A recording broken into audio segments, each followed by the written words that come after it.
नमस्कार दोस्तों। आज के इस खास विश्लेषण में बहुत बहुत स्वागत है। खैर, सीधा मुद्दे पे आते हैं। क्या कभी कभी ऐसा महसूस होता है कि हम जिंदगी में आगे तो बढ़ना चाहते हैं, कुछ बहुत बड़े गोल्स भी सेट कर लिए हैं, लेकिन कोई अनजानी सी चीज हमें लगातार पीछे खींच रही है।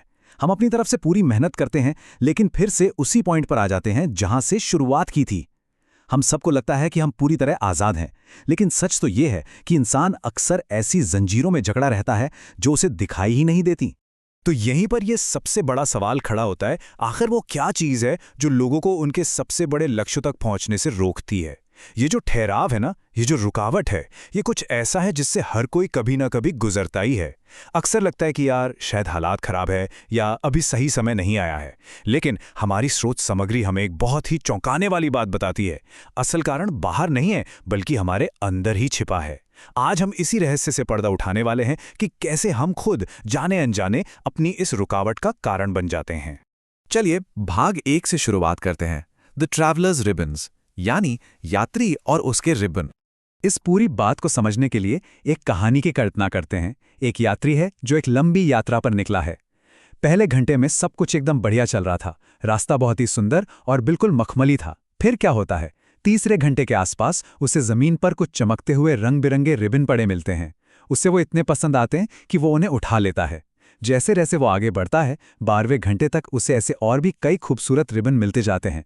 वो उन्हें उठाता है और बड़े शौक से अपने शरीर पर लपेटता जाता है। 24 घंटे बीतते बीतते उसने अनजाने में खुद को पूरी तरह से उन रिबनों से ढक लिया था। अब तक सब कुछ बहुत आसान और मजेदार लग रहा था। अब देखिए, यहाँ जो बात सबसे दिलचस्प है वो है उस यात्री के मन में आया ये विचार। उसने सोचा, ये कितने हल्के और सुंदर हैं, इन्हें साथ ले जाने में क्या बुराई है। ये एक छोटी सी सोच उस मासूमियत और उस बड़े धोखे को दिखाती है जो हम अक्सर अपने ही साथ करते हैं। उस यात्री को वो रिबन इतने हल्के लगे कि उसे उनका जरा सा भी वजन महसूस ही नहीं हुआ।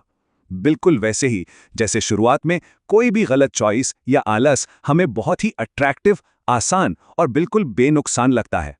और फिर आता है कहानी का दूसरा हिस्सा, भाग 2, रिबन्स टर्न टू आयरन, जब रिबन लोहे में बदल गए। तो कहानी में असली और भयानक मोड़ तब आता है जब उस यात्री को एक बहुत ही खड़ी पहाड़ी पर चढ़ना होता है। जैसे ही उसने वो मुश्किल चढ़ाई शुरू की, अचानक उसे लगा कि उसका शरीर बेतहाशा भारी हो गया है। एक ऐसा दम घोंटने वाला वजन जो पहले तो बिल्कुल नहीं था। जो मखमली रिबन उसे पहले इतने हल्के और रंग बिरंगे लग रहे थे, जिन्हें उसने खुशी खुशी उठाया था, वो अचानक भारी ठंडी लोहे की जंजीरों में बदल चुके थे।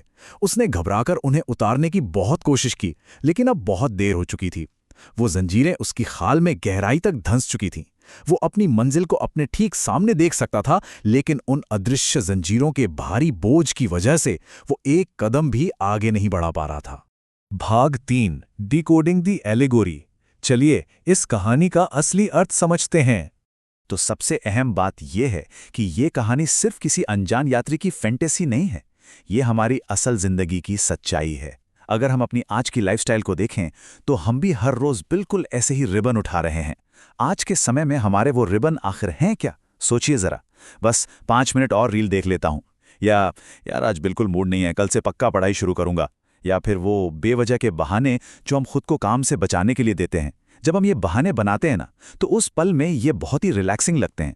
हमें एहसास तक नहीं होता कि कब हम इन छोटी छोटी बुरी आदतों के पूरी तरह से गुलाम बनते जा रहे हैं।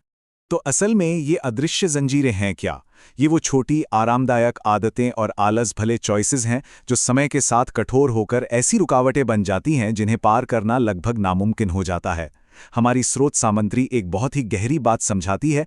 जब हम आज किसी भी काम के लिए आसान रास्ता चुनते हैं, तो हम सिर्फ अपनी मेहनत नहीं बचा रहे होते, बल्कि असल में हम उस लोहे की जंजीर की एक और नई कड़ी बना रहे होते हैं जिसे हम अभी देख नहीं सकते। इसके बाद आता है भाग 4, द वेट ऑफ टाइम, यानी समय का बोझ। देखिए, आदतों का असर कभी भी रातों रात नहीं दिखता। यह समय का बढ़ता हुआ वजन ही है जो इन छोटी छोटी आरामदायक आदतों को लोहे की जंजीरों में बदल देता है। यहाँ एक बहुत ही कमाल का रूपक दिया गया है जो इस बात को गहराई से समझाता है। जैसे कुएं की रस्सी बार बार घिसने से पत्थर पर भी गहरा निशान बना देती है। जरा एक पल रुक कर इसके बारे में सोचिए। एक मुलायम सी रस्सी, लेकिन जब वो लगातार बार बार एक ही पत्थर से रगड़ खाती है तो वो उस कठोर पत्थर को भी हमेशा के लिए काट देती है।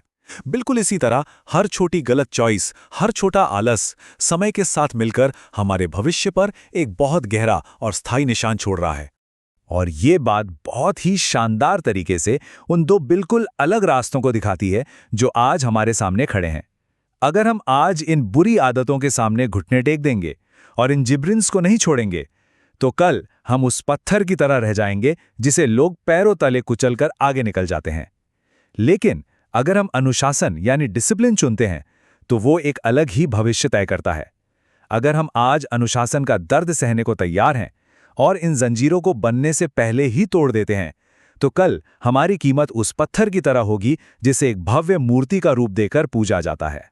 भाग 5, ब्रेकिंग द चेन्स टुडे, इन जंजीरों को आज ही तोड़ना। तो आखिर हम इन जंजीरों को कैसे तोड़ सकते हैं? इसका केवल एक ही जवाब है, आज और अभी। क्योंकि कल पर टालने की आदत ही तो सबसे पहली जंजीर है। हमें उन अदृश्य जंजीरों की पहचान आज ही करनी होगी जो हमें आगे बढ़ने से रोक रही हैं, इससे पहले कि वे इतनी मजबूत हो जाएं कि उन्हें तोड़ पाना ही असंभव हो जाए। और इसीलिए हम इस विश्लेषण को एक बहुत ही पावरफुल स्टेटमेंट के साथ खत्म कर रहे हैं जो स्रोत में दिया गया है, I will break my chains, यानी मैं अपनी जंजीरें तोड़ूंगा। ये एक पक्का वादा है जो आज हमें खुद से करना है। ये तय करने का समय आ गया है कि क्या हम अपनी आदतों के गुलाम बनकर रहेंगे या अपने भविष्य के मालिक बनेंगे। सोचने के लिए सच में बहुत कुछ है। आज के इस विश्लेषण में हमारे साथ जुड़ने के लिए आपका बहुत बहुत धन्यवाद। और हमेशा याद रखिए, अनुशासन आज थोड़ा दर्द दे सकता है, लेकिन सच्ची आज़ादी सिर्फ और सिर्फ उसी के रास्ते से होकर आती है।